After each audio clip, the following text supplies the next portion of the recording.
Hey, people. Today we're here to talk about the Washington Wizards. Now, as you may have caught in the last video, I alluded to talking about the Wizards towards the end of it because I think that they're a super compelling team heading into this season. Now, I know I say that every team I talk about is super compelling, and that's true to a point because I think every team has something compelling about them in the NBA. But I think that the Wizards are one of the most compelling teams because of the unknown element. I really don't know what to expect from the Wizards this season. Now, of course, with the Wizards, the Bradley Beal saga is always the number one talked about thing with this team. So far, it seems like he's not really interested in moving on anywhere. It obviously does not seem like the team is interested in trading him anywhere. So, at the risk of speculating about anything, until I hear further, I'm just going to assume that Bradley Beal is going to be staying a Wizard for the remainder of this season and moving forward as well. Now, the biggest change for the Wizards from last season into this season is the deduction of Russell Westbrook from the equation. Russell Westbrook has now moved out to LA to join the Lakers. He has dyed his hair blonde to look like a less cool, more athletic Frank Ocean. And it's kind of, I understand why the Wizards made the move, but it's kind of weird to see Westbrook leave, right? Because towards the end of last season, it seemed like the Wizards were really starting to hit their stride. I honestly was really excited to see their first round series against the 76ers. I thought it was going to be super interesting. The thing about Beal and especially Westbrook is that regardless of who they're playing against, they're going into every series thinking that they're the best players on the floor, right? So even though they were the A seed and they were going up against the Sixers, I feel like they thought like we can win this series. And that was super interesting to watch. But as we all saw, the Sixers ended up making it through that series pretty easily, and then moving on to completely crumble as the playoffs went on. But we're not here to talk about the Sixers. Let's get back to the Wizards. So again, like I was saying, kind of weird because towards the end of the year, it seemed like Washington was really starting to heat up, especially after All-Star break. It seemed like they started to figure some things out. And coming into the playoffs, they looked really fiery and competitive. But now we come into this season with a very different lineup, especially starting at that guard position with Westbrook being gone. They bring in Spencer Dinwiddie. I think most people's opinion of Spencer Dinwiddie is, oh, yeah, he's a really good point guard. But when you're talking about, hey, let's talk about best point guards in the league, who are some of the top guards, I don't think that he pops into most people's head, probably even in a top 10 perspective. Now, that might not be true. I think Spencer Dinwiddie is a very good point guard. I think part of it is recency bias. Dealing with injuries over the last couple of seasons have kind of put Spencer behind the front of mind for most people. But also, he hasn't been on a team that has been uber competitive yet, where he's been a major contributing factor. Now, of course, he was with the Brooklyn Nets before they kind of built this megalith of a super team. It was him and Karis LeVert kind of looking really good for a couple seasons there. But now we get to see Dinwiddie in a role that allows him to have more control of the offense. I think something that worked really well for Bradley Beal last season was his ability to be a scoring guard off the ball. Westbrook brings the ball up. Westbrook initiates the offense, does his whole Westbrook thing. And Bradley Beal doesn't have to exert as much energy game after game. And it led to him almost winning a scoring title, where he gets to focus solely on that and scoring off the ball, scoring in isolation, creating for himself and kind of willing the Wizards to victories, as opposed to having to be the one-stop shop for the entire team, which is not an easy task over the course of a season. So along with Dinwiddie, we're also injecting a lot of new players into this lineup. We're bringing over some former Lakers, Kentavious Caldwell-Pope.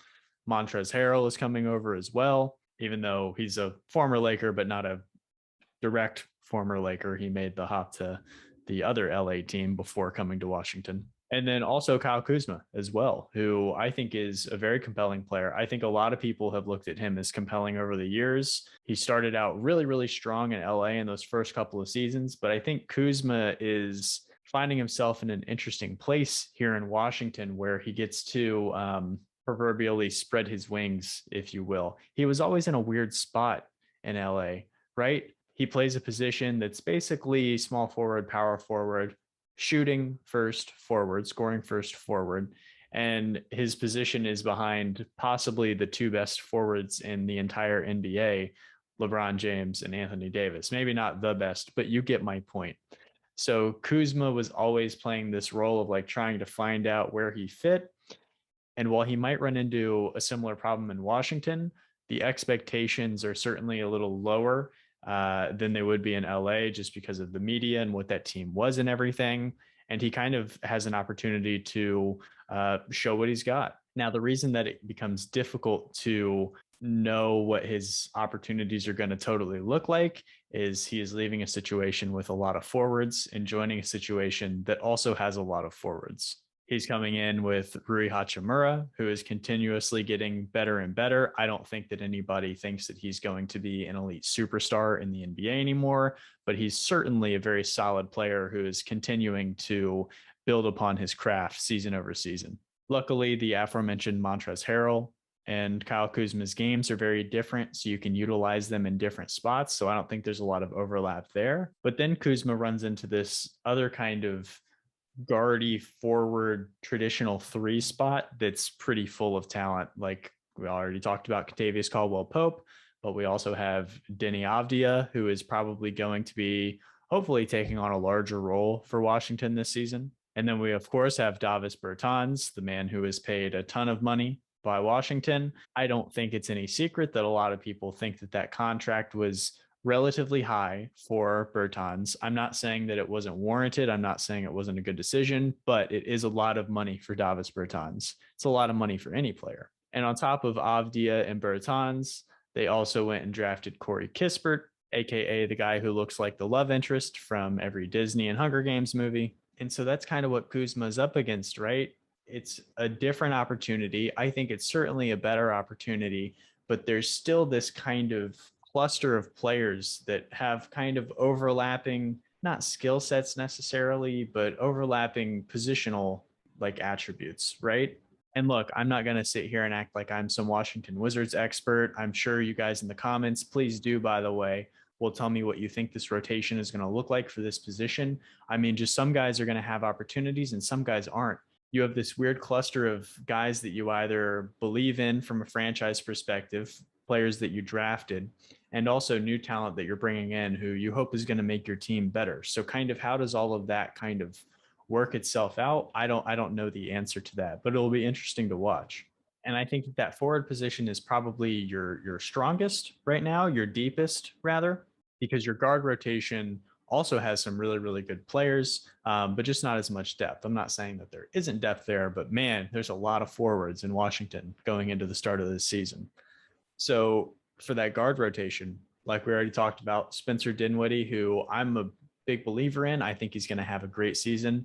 I think he's going to be a main reason why the Wizards catch some people off guard this season. Of course, Bradley Beal, but I don't need to talk about him too much. If you watch the NBA, basically in any capacity, you know Bradley Beal, you know what he's capable of, you know the type of player he is. And it speaks volumes to the fact that season after season, he is constantly in trade rumors because everybody wants Bradley Beal on their team. But backing up Dinwiddie, you have Howell Neto, who certainly isn't going to erupt for any 50-point games this season or anything. But Howell Neto is a veteran presence who can come off the bench and can hopefully keep assembling good offense while other players get some rest. I think he's a really solid backup point guard. And then you brought in Aaron Holiday, who is kind of a deep cut. I think he's on a lot of people's radars who are very, very entrenched in the NBA. A lot of people really liked what he brought to the table when he was in Indiana, and it'll be interesting to see if his opportunity blossoms even further here in Washington. And you know what? I really like the center position too. We have Thomas Bryant and we have Daniel Gafford, who I am torn to shreds that the Chicago Bulls got rid of Gafford. I really, really enjoyed him. And then he got traded last season and looked incredible for Washington while he was there. And then, of course, Bryant too. Thomas Bryant is on a lot of people's radars as a player who, you know, year after year might make that next jump. I know he dealt with some injuries last season. It seems as though he's recovered from that.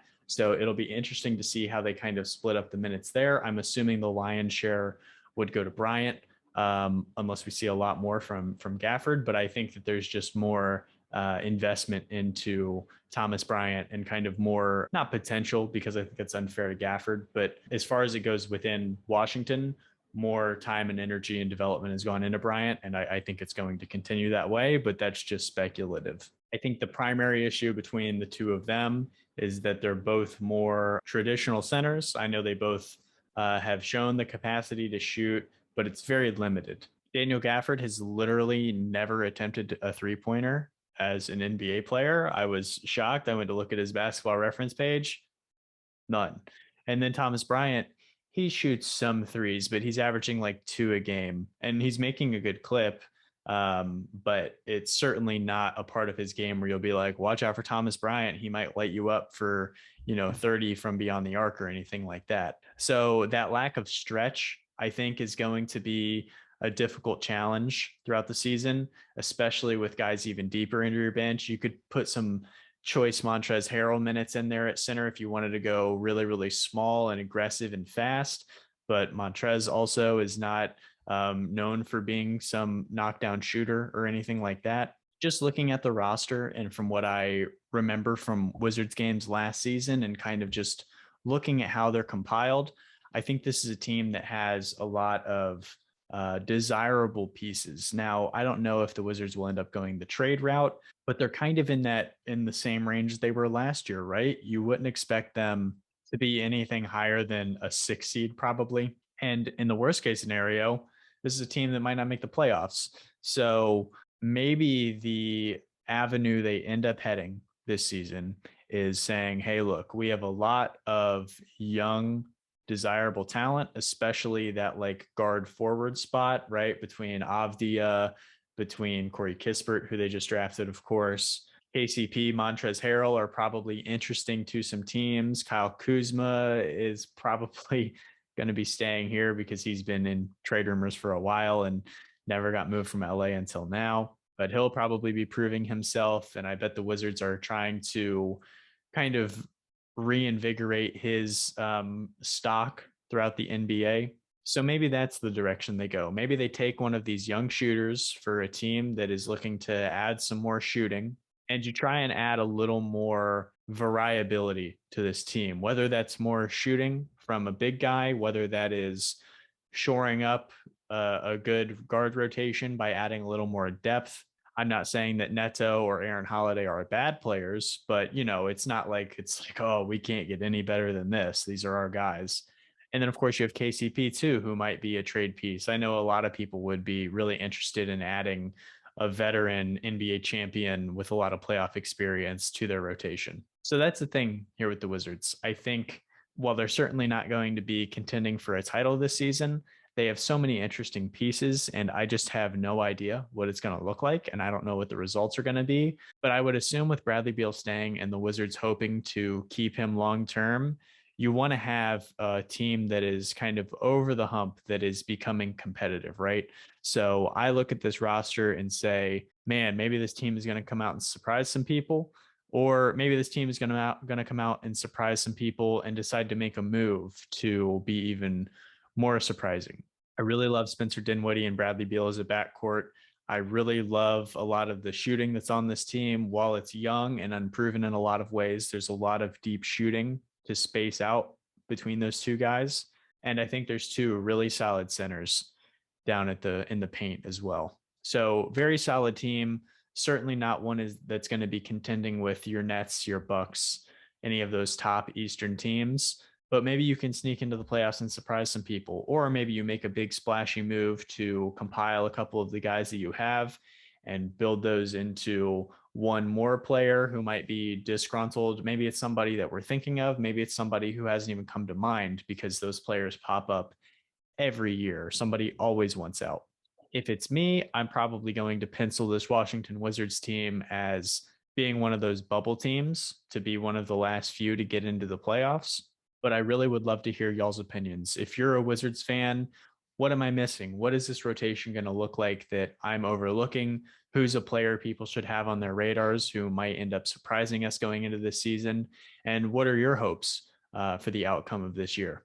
And if you're not a fan directly of the Wizards, from the outside looking in, what do you see about this Wizards team that is interesting to you? But again, as always, guys, thank you so much for taking the time to watch the video, to leave any comments so we can have a discussion about this team going into next year. And what teams would you like to see me do next? I've already talked about the Chicago Bulls. I've talked about the Indiana Pacers. I have this Washington Wizards video now. There's a Clippers video that will be coming out in the near future as well. But that's only 4 out of 30, right? We have a lot of teams to get to before the season starts. So I'm really interested to get some opinions out on all of these. But again, guys, thank you so much for watching, and I'll catch you next time.